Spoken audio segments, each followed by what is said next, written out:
The security guard handed me the keys to Metropolitan General Hospital at 6 a.m. sharp, his weathered hands trembling slightly as he processed what was happening. "Ma'am, I've been working here for 15 years, and I've never seen anything like this," he whispered, glancing around the empty lobby as if the walls themselves might be listening. 12 hours earlier, my own daughter had destroyed an innocent woman's life with 4 cruel words that still echoed in my mind like a death sentence. She had no idea her mother was about to become her boss.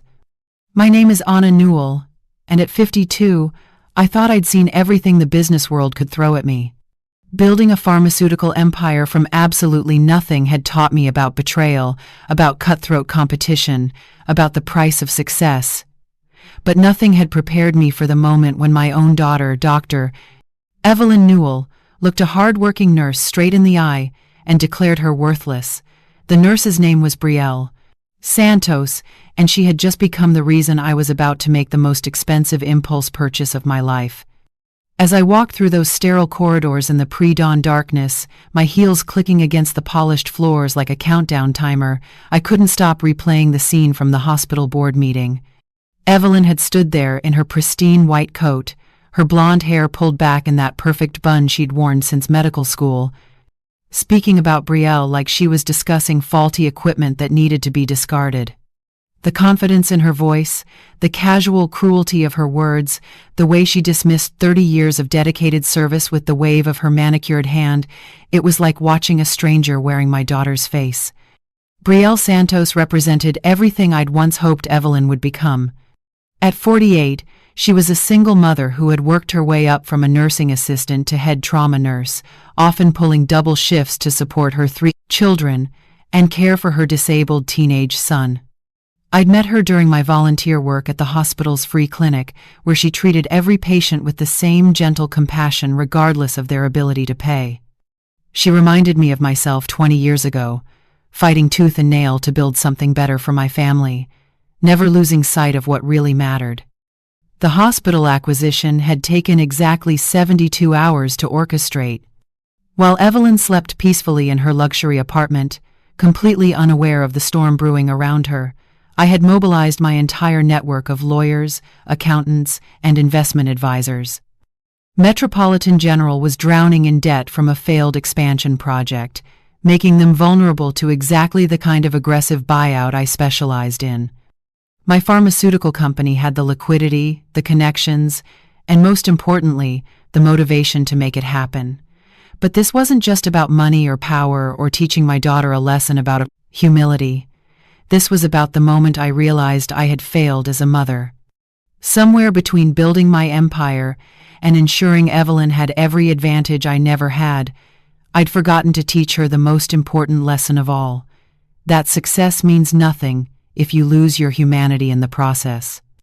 Watching her destroy Brielle's career with such casual indifference had shown me exactly what kind of person I'd raised, and the reflection was unbearable. The irony wasn't lost on me that I was using the very wealth and influence that had corrupted my daughter to save the woman she'd tried to destroy. As I stood in that empty hospital lobby, surrounded by the quiet hum of life-saving machines and the distant murmur of the night shift, I knew I was about to change everything. Not just for Brielle Santos, not just for Metropolitan General Hospital, but for the relationship between a mother and daughter that had somehow gone terribly wrong. Evelyn thought she understood power. She thought her medical degree and her position as an emergency room physician made her untouchable. She had no idea that the woman who had sacrificed everything to give her those opportunities was about to remind her where real power comes from. And more importantly, she was about to learn what happens when you underestimate the people you dismiss as useless, because by the time the sun rose that morning, everything she thought she knew about her world was going to change forever. 25 years ago, I was living in a studio apartment with a leaky ceiling and a refrigerator that worked maybe half the time, holding my newborn daughter Evelyn while trying to figure out how I was going to pay for diapers and formula. Her father had walked out the moment he heard the word pregnant, leaving me with nothing but a high school diploma and a determination that bordered on desperation. I used to whisper promises to her in those quiet midnight hours, swearing that she would never know the kind of poverty and uncertainty that kept me awake, staring at unpaid bills scattered across our tiny kitchen table. Building Newell Pharmaceuticals from the ground up required sacrifices that most people couldn't imagine. I worked 3 jobs while taking night classes in business and chemistry, often bringing baby Evelyn to the library because I couldn't afford a babysitter. There were weeks when I lived on nothing but ramen noodles and coffee so she could have proper baby food and clothes that fit. Every rejection letter from investors, every bank that refused to loan money to a single mother with no collateral, every sleepless night spent working on business plans while she slept in her crib, it all fueled my determination to create something that would give her the life I never had. The breakthrough came when I was 31 and Evelyn was 6. I'd developed a more efficient synthesis process for a common pain medication, something that could reduce manufacturing costs by 40% while maintaining the same efficacy. Instead of selling the patent to a major pharmaceutical company like everyone advised, I took the biggest risk of my life and started manufacturing it myself. The first year nearly bankrupted us, but by the second year, we were competing with companies that had been in business for decades. Evelyn grew up watching me build an empire, but I'm not sure she ever understood the cost. While other kids had mothers who could attend every school play and soccer game, she had a mother who was traveling to negotiate deals and fighting patent battles in court. I tried to compensate by giving her everything money could buy: the best private schools, tutoring with top professors, summers in Europe, a college education at Johns Hopkins with no student loans. By the time she graduated medical school, she had never experienced real hardship, never questioned whether she deserved the opportunities that came her way. The irony is that my success in creating a better life for Evelyn had also created a blind spot in her character. She'd grown up in a world where money solved problems, where connections opened doors, where privilege was simply the natural order of things. Somewhere along the way, the little girl who used to help me count pills for elderly patients at the free clinic had transformed into someone who saw people like Brielle Santos as obstacles rather than human beings deserving of respect. My volunteer work at Metropolitan General had started 3 years ago, initially as a way to give back to the community that had supported us during our early struggles. The free clinic reminded me of my roots, of the people who had helped me when I had nothing to offer in return. That's where I met Brielle Santos, and instantly recognized something familiar in her eyes, the same determination I'd seen in my own mirror all those years ago. Brielle worked the night shift in the trauma unit because it paid a differential that helped cover her son Marcus's physical therapy bills. At 17, Marcus had been born with spina bifida and required ongoing care that insurance only partially covered. Her 2 younger daughters, Isabella and Sophia, were honor students who helped care for their brother when their mother was working. Despite the overwhelming challenges of single parenthood and financial stress, Brielle approached every patient with genuine warmth and compassion. Watching Brielle work reminded me why I'd initially been drawn to medicine before life circumstances forced me into business. She had an intuitive understanding of what patients needed beyond just medical treatment: a gentle touch during a panic attack, an extra blanket for an elderly man who was scared and alone, the patience to explain procedures to frightened family members in both English and Spanish. These weren't skills you could learn in medical school. They came from a deep well of empathy that Evelyn seemed to have lost somewhere along her path to professional success. The relationship between Brielle and Evelyn had been deteriorating for months before the board meeting incident. Evelyn saw Brielle's compassionate approach as inefficient, time-consuming, and contrary to the fast-paced protocols that modern emergency medicine demanded. But what Evelyn failed to understand was that Brielle's experience and intuition often caught problems that younger, more technically trained staff missed entirely. The quarterly medical board meeting that changed everything took place on a Tuesday afternoon in the hospital's main conference room, a sterile space with floor-to-ceiling windows overlooking the city skyline.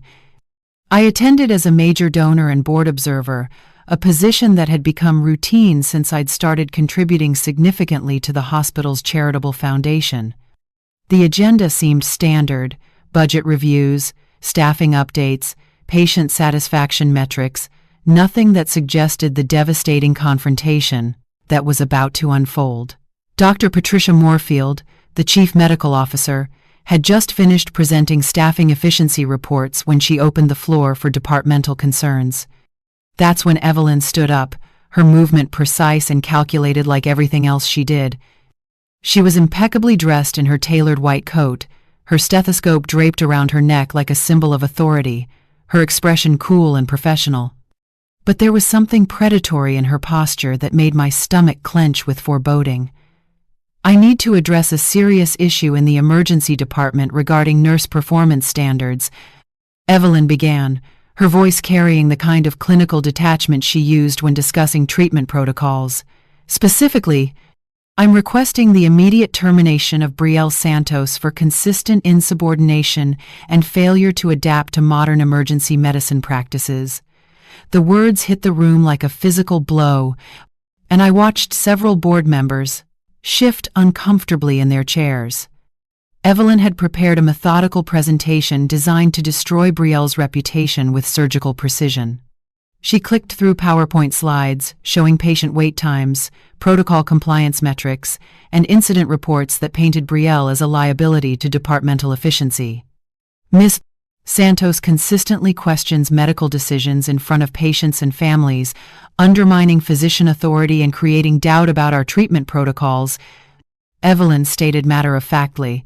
"Last week, she openly disagreed with my pain management approach for a motorcycle accident victim, suggesting alternative medications in front of the patient's wife.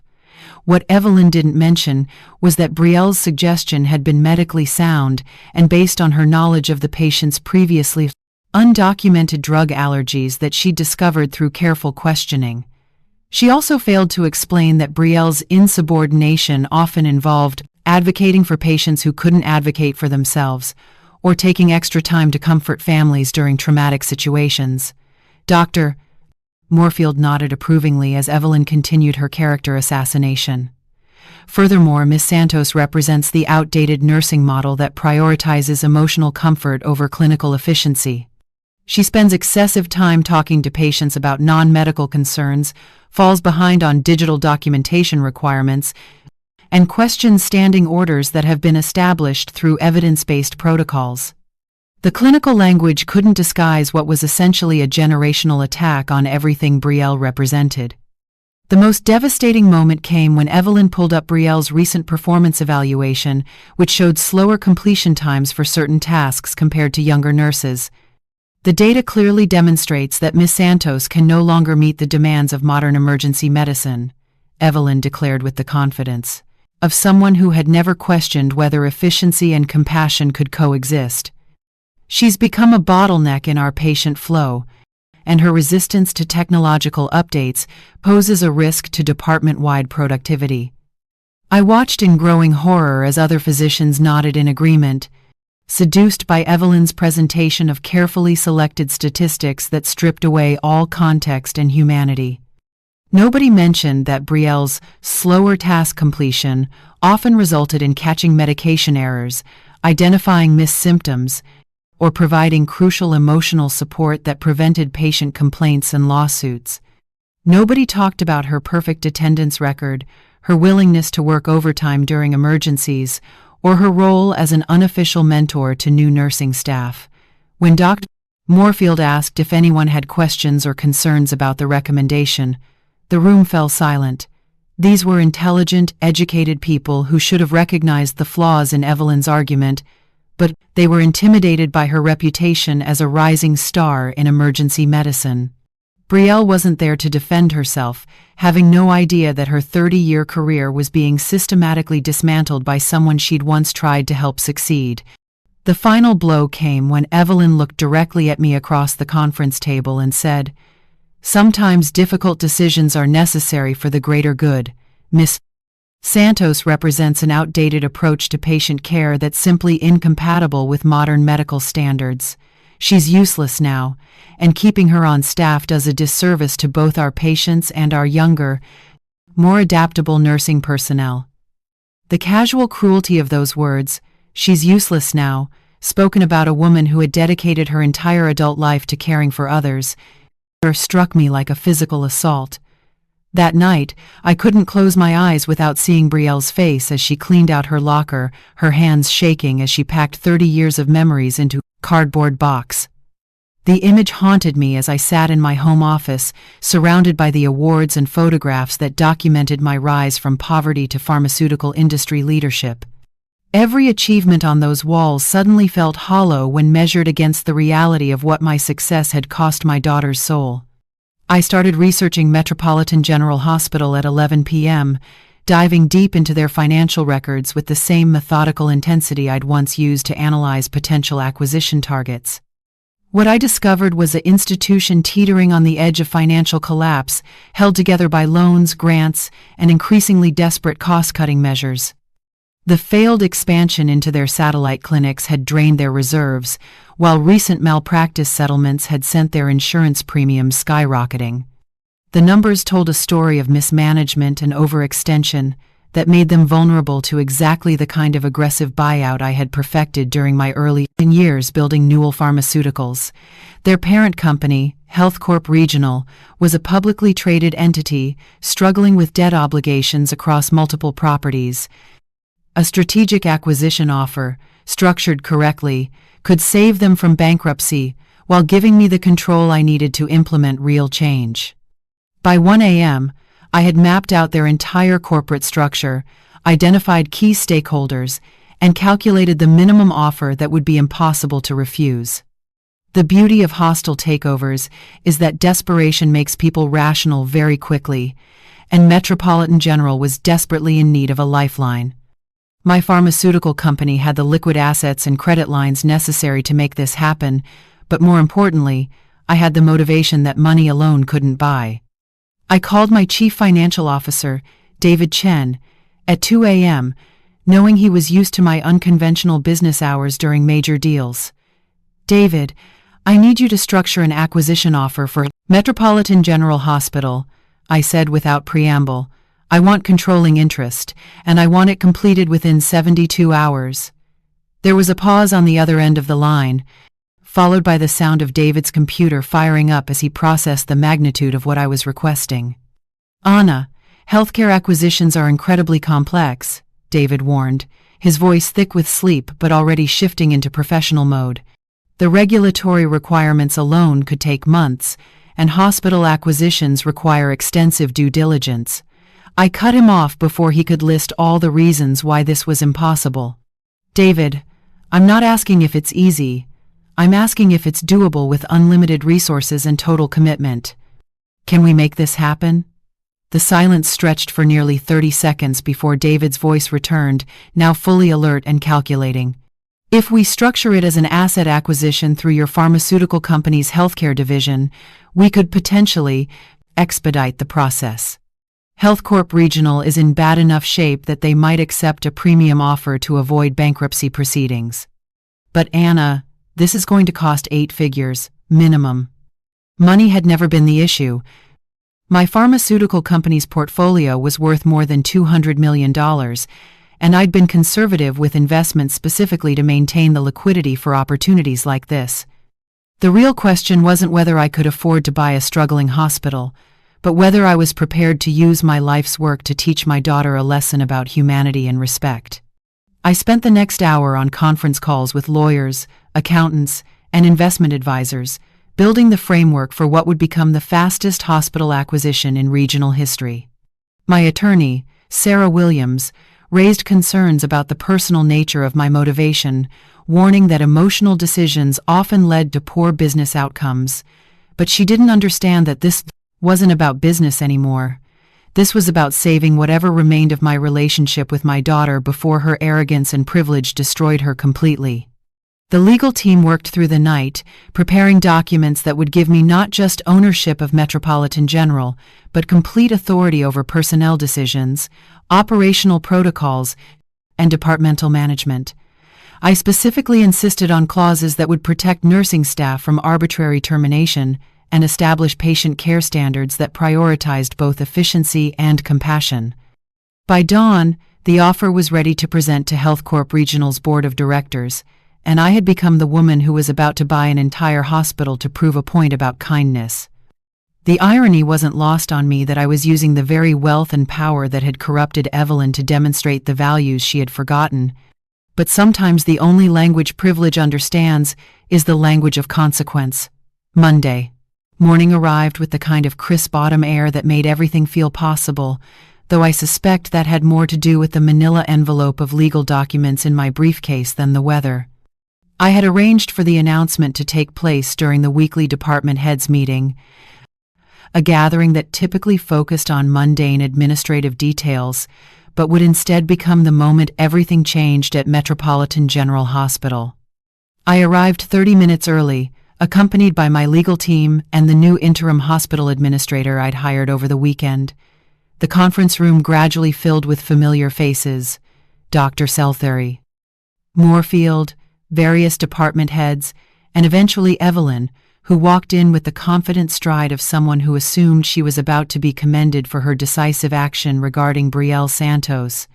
She gave me a brief nod of acknowledgement, probably wondering why I was there with lawyers but not concerned enough to question it. The bombshell dropped at exactly 9:15 a.m. Ladies and gentlemen, I began, standing at the head of the conference table, where just 4 days earlier my daughter had systematically destroyed a good woman's career. I'm here to inform you that as of this morning, I am the majority owner of Metropolitan General Hospital. The words landed like a physical force in the room, causing several people to actually push back from the table in shock. Evelyn's face went through a fascinating series of transformations: confusion, disbelief, realization, and finally a pale understanding of exactly how dramatically her world had just shifted. Her mouth opened and closed soundlessly, like someone trying to speak underwater, while her colleagues stared back and forth between us trying to process the impossible reality they were witnessing. The acquisition was completed at 8 a.m. through a purchase agreement with HealthCorp Regional, I continued, my voice steady despite the adrenaline coursing through my system. Effective immediately, I'm implementing several operational changes designed to improve both patient care and employee satisfaction. I could see David Chen in the back of the room, still looking slightly stunned by how quickly we'd managed to execute what should have been a months-long negotiation process. The first announcement sent a ripple of applause through the room. Brielle Santos is hereby reinstated to her position and promoted to Director of Patient Care Operations, overseeing all nursing protocols and staff development programs. Several nurses who had gathered outside the conference room erupted in cheers that echoed down the hallway, and I could see tears of relief on faces that had been devastated by Friday's termination decision. But the second announcement was the one that made Evelyn's hands start trembling. Dr. Evelyn Newell will be participating in a comprehensive 6-month professional development program under Ms. Santos's direct supervision, focusing on patient advocacy, family communication, and collaborative care protocols. The room fell silent, except for the distant sound of celebration from the nursing staff who had heard about Brielle's reinstatement. Evelyn finally found her voice, though it came out as barely more than a whisper. "Mom, you can't be serious. This is professional humiliation. You're destroying my reputation and my career." The formal distance she'd maintained since becoming a doctor had cracked, revealing the uncertain young woman underneath who was suddenly confronting consequences she'd never imagined possible. "No, Evelyn," I replied, my voice gentle but firm. "I'm trying to save your reputation before it's too late. Right now, your colleagues see you as someone who destroys good people for personal advancement. This program will help you remember why you wanted to become a doctor in the first place." I could see other physicians in the room nodding thoughtfully, perhaps recognizing their own struggles with balancing efficiency and compassion. The final piece of my announcement addressed the broader culture change I intended to implement. Metropolitan General will be establishing a patient advocacy fund to assist families facing financial hardship, beginning with covering all medical expenses for Marcus Santos's ongoing treatment. This wasn't just about Brielle's family. It was about creating a hospital environment where financial barriers didn't determine the quality of care patients received. Dr. Moorfield, who had been sitting in stunned silence, finally spoke up. "Mrs. Newell, I hope you understand that we've always prioritized patient care and staff development. Her tone was carefully neutral, but I could see the calculation in her eyes as she tried to determine how this change in ownership would affect her own position. I'm sure you have, Dr. Moorfield, I replied diplomatically, which is why I'm confident these changes will be embraced by everyone who shares our commitment to compassionate, patient-centered care.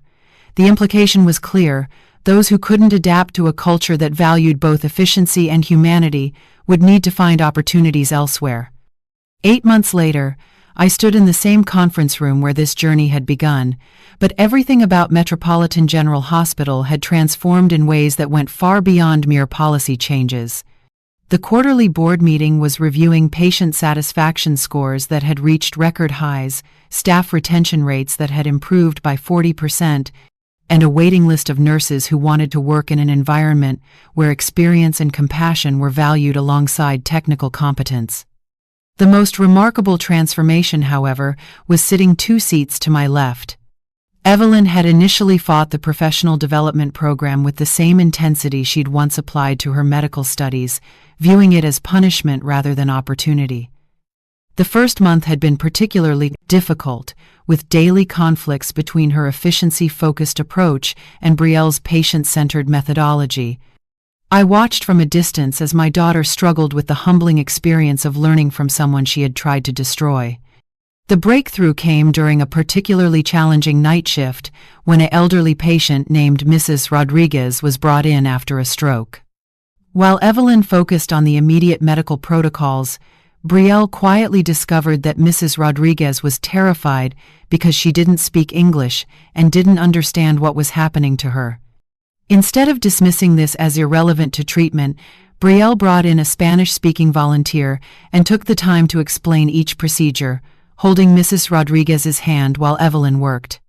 What happened next surprised everyone, especially Evelyn. Mrs. Rodriguez's vital signs stabilized more quickly. She became cooperative with treatment rather than resistant, and her family was able to provide crucial medical history that influenced her care plan.